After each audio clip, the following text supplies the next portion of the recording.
What's going on, guys? Charif here, and in this video I will tell you exactly how you need to be training as a natural lifter. All right, we will be talking about the myth, the false ideas, and how you should be hitting the gym, how you should be training in the gym, how many times, what's the split that you should be using, the exercises, should you go heavy, light, the rep ranges. I will talk about all that in this video, how to optimize your results as a natural. So much false information on the internet. We're confused, we don't even know what to believe. Some people say high reps, low reps, push-pull legs, what is it called, Mike Mentzer workout, 3 times a week workout, once a week workout, 6 days a week. We don't even know. And in this video I'll tell you what works best for me and for the people that I helped. All right, I'm not a scientific, I'm someone that has tried a lot of things in the past 13-14 years, and I know what has worked best for me. All right, training at the end of the day doesn't have to be a science. So first thing first that you gotta understand about the training frequency, you cannot do only 2-3 workouts a week and expecting to grow and keep growing. It might work at the beginning, but your training frequency has to be high. All right, I can't stress this enough. A lot of people fear that they're overtraining. No, you're not overtraining with 2 sessions a week and you're barely pushing some sets to failure. You're not gonna be overtraining. All right, people fear overtraining and then they don't train enough, and then they say that they're not seeing results and they decide to jump on steroids, but they're not doing it the right way. You can train naturally, see results the right way. You gotta increase your training frequency. So how many days a week? I would say minimum 5 times a week. If you're a beginner, you're just starting, you can start with 4 times a week. All right, but you gotta up that frequency, 5-6 times a week of lifting at the gym. Do not fear overtraining. Stop it. This idea of overtraining is so recent. All right, when I started training in the gym in Syria, we were training 6 days a week. The only day off was Friday because the gym was closed. Aside of that, every single day we were training. All right, even some people were so bored on that day off that they were even doing some exercise. But anyways, 5 to 6 days a week for the training frequency. I want you to start training more frequently. All right, maybe if you're starting 3 days a week, 4 days a week, yeah, you'll see result. But after a year or 2 that you're done with the beginner gains, well, 3 workouts a week are not gonna do much for you. You'll be able to maintain for sure. I can maintain with 2 workouts a week, but I'm not gonna be progressing. You gotta push your body. Remember, you're natural. Your body's only stimulus is that what you're putting, the effort you're putting at the gym. That's your only factor that will help you grow, is what you're doing at the gym. The person that is enhanced can get away with 3-4 workouts a week because they have that stimulus 24/7 in their blood. They have many more factors to grow. But for us, it's just the training. So be more frequent at your training, 5-6 days a week of working out. All right, you can also work it all up to 7 days a week, but that's for another video. Now, number 2, we'll talk about the training split. What has to be the training split? Well, first thing first, I want you to avoid full body workouts if you're done with the beginner gain. So you've been training, let's say, for more than a year. All right, why are you still doing full body workouts? Why are you still doing one day at the same time chest and legs and then back? You're just confusing your body. You're not able to focus on one thing at a time. All right, I would say go for a push-pull legs or a bro split. So a bro split, basically one big, let's say, I'll give you an example, chest and triceps, back and biceps, shoulders, legs. That could be an example of a bro split. All right, some people can do chest and biceps, but basically a big muscle and a small muscle. All right, so I love bro splits when you're training frequently because it really allows you to really, like we say, hit the nail on its head. And that's what bodybuilding is. You really want to focus on what you're doing. You want to give this hour, an hour and a half to really focus on your chest, get that to failure, work all those muscle fiber, feel the pump, get all your blood in that area, and then leave, eat, and make sure you're recovering to grow that certain area. Bodybuilding is really like hitting a nail on the wall. Do you focus on the hammer or do you focus on the nail? And that's really what it is, focusing on the nail and making sure that you're targeting a specific part, you're doing your best, getting it to failure, let it grow, recover, and move on to the next one. So push-pull legs or bro split. Don't do full body workouts. It might work at the beginning again, but as you're progressing, you will not see any more results with that. And even if you are, it won't be optimal. All right, push pull legs or bro split.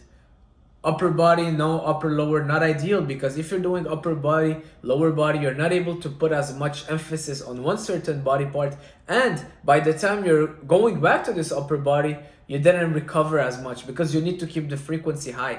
You know what I'm saying? So that's the second thing. Third thing, should we do heavy or light work? Well, as a natural, you have no choice but doing a combination of both and focusing on some heavy lift. All right, you have to do some heavy work as a natural. When I started training, I was mostly doing powerlifting. I thought that I would be a powerlifter. All right, I used to do a lot of heavy deadlifts, a lot of heavy squats, a lot of heavy bench, overhead press, rowing, just the compound movement. You don't want to go heavy on every single exercise. Going heavy on a biceps curl, it won't give you anything other than tearing your biceps and getting injured. But you need to have some heavy sets, some heavy work, some heavy days when you're training as a natural. All right, this is what's really gonna stimulate your central nervous system. So basically on the compound movements, the bench, the squat, deadlift, overhead press, those are stimulating to your nervous system because it's a compound movement. You're squatting, you have weight on your back, your whole body is stressed, so your body has to activate more nerves to perform the movement. So it stimulates your nervous system, and we can use that in a good way to help you grow. All right, so in those compound movements, you want to do some heavy work. Also, doesn't need to be a PR every single time. One rep PR, you can do sets of 3, sets of 5.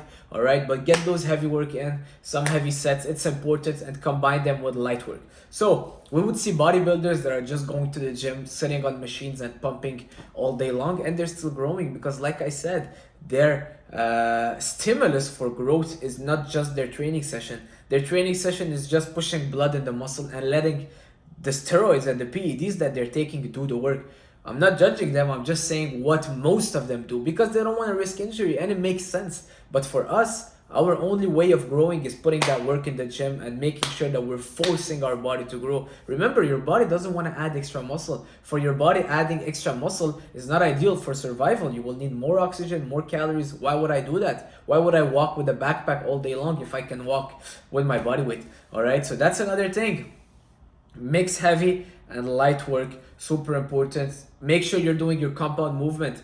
There's been lately a lot of this trend of people just doing machines. When you work on machines, you're working a 2-motion movement. Let's say I'm on a chest press. It's just 2 motion because the handle cannot go up and down. It can only press forward. So as opposed to a bench press or a free weight dumbbell press, well, the dumbbell can fall back, fall down. So what this does, it works all the stabilizer muscles, which are super important to help you grow. All right, don't neglect the compound movement, don't neglect the free weight. It will really help on the long term. You can tell when someone trains with the free weight and someone that just does machine, there's just gonna be something missing to your body. Mix both.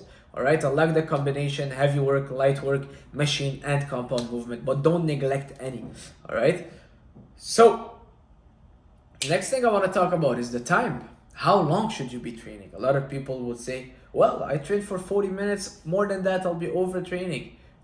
That is not true. All right, as a natural, like I said, you gotta make your body adapt to a certain number of time of training. All right, you can't just be training for 40 minutes and expecting to keep growing, because then your body will be plateauing very easily and you can only do much in 40 minutes. All right, for me, sometimes I do working warm-up sets. You gotta rest, you gotta make sure that you're putting enough volume each session. So I would say between an hour and 90 minutes. All right, 90 minutes of weights would be the max, but you can work your way up there. It's a stress that we're putting on our body when we go at the gym, lift weight, but your body adapts to stress slowly and slowly.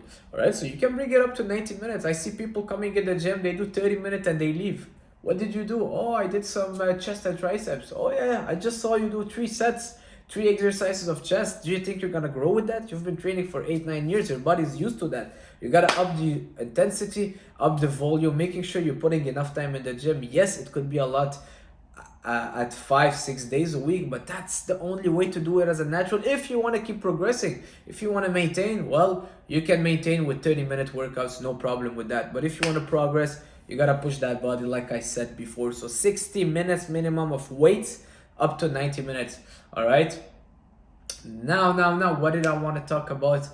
Next is another important thing as a natural is that you gotta have progressive overload. You gotta progress, all right? This has to be a progression. Doesn't need to be weights, all right? Doesn't need to be, okay, I did 200 pounds bench press today, I have to do 220 or I'm not progressing. No, you're seeing it the wrong way if you're just thinking about weight. It could come in a form of less rest period. It could come in a form of more time under tension with the same weight. So I'm doing 225, but now I'm controlling my way down. All right, I'm controlling the weight a bit more. And that's what I tell my friends, my clients, the people that I work out with. You don't have to do more weight, but own the weight differently. So basically control it, squeeze at the top, make sure that you're really controlling each rep. Well, doing that with a certain weight is a progress. That's progressive overload in a way. It could be less rest period. It could be adding supersets. So after you're finishing your chest press, for example, you would do a push-up exercise. That's just an example. You could do drop sets. You can also, so like we said, lowering your rest. It could be doing supersets, drop sets. It could be more time under tension. And it could be also more weight. So if, let's say, you're really controlling the weight super well, you're owning it, well, now you can add some reps also. That also can be good. If you did 8 reps on the 325 or 335 or whatever, 300 pounds, 8 reps last week, and this week you did 9, well, there you go. That's a progress. The goal is just progressing. All right. Don't see it as just the weight. You'll end up getting injured and it won't do much for you. So that's another very important tip that I want you guys to have in mind. Try to progress every session. Doesn't matter in what. It could be lowering your rest, doing an extra superset. On one set, you do more controlled reps, more time under tension, and on and on.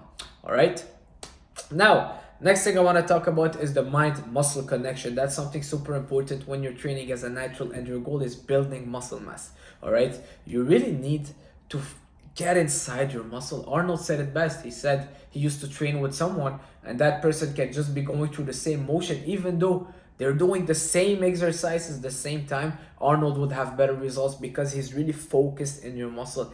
Get your mind in that biceps when you're doing your curls instead of just thinking of moving the weight from A to B. But get in that muscle, focus on squeezing it at the top. Make sure that you're engaging mostly that muscle when you're training. You're doing your bench press. Well, you want to focus on your chest. If you're not feeling your chest well on the bench press, well, there's no point doing the bench press. All right. So make sure that you're really getting inside your muscles, focusing on your mind-muscle connection, that you're getting the most out of each rep. And that's super important as a natural to enhance and develop your mind-muscle connection. Now, last thing regarding training, there's so many things that I can talk about, but another thing I want to talk about is your training time. As a natural, you got the time, and when I'm saying time is the time during the day. As a natural, it's super important that when you schedule your training is in a time that is optimal for you. All right, so you're able to push your body to the max, you're able to grow, you have enough calories in you to be able to perform and to recover, to grow. Someone that is enhanced, they can go party all night and then next morning they barely ate anything, they go to the gym, they do a set of push-ups and they have this insane pump because they have the drugs working for them. But us, we don't have this luxury, but it's all right, we have other luxuries, but we don't have that. So for us, we gotta make sure our pre-workout meal is on point, our training time is on point, that you're training at a time where you're at your best. All right, you're able to push yourself. You make sure that you're optimizing your meals around your workouts because all of this will directly affect your workout. Try going to work out on an empty stomach and then work out with a good meal before, and you will see that everything will change. All right, it will impact you so much more as a natural, and you have to make sure your scheduling is on point. You really have little margin of error. All right, so I will keep that video short. I want to do another one for dieting. All right, dieting for naturals. Hey, if you liked it, leave a like, leave a comment. Let's grow this channel. All right, I want to really encourage people to train naturally. I want to encourage people and show them that there is a possibility of doing this naturally. I want to do it naturally and show people that it's possible, to really kind of motivate people to choose the natural route. All right, don't take shortcut, don't take the easy routes, because it will end up biting you in the ass on the long term. So that's it for this video. Leave a like, leave a comment. I'll see you soon. Ciao.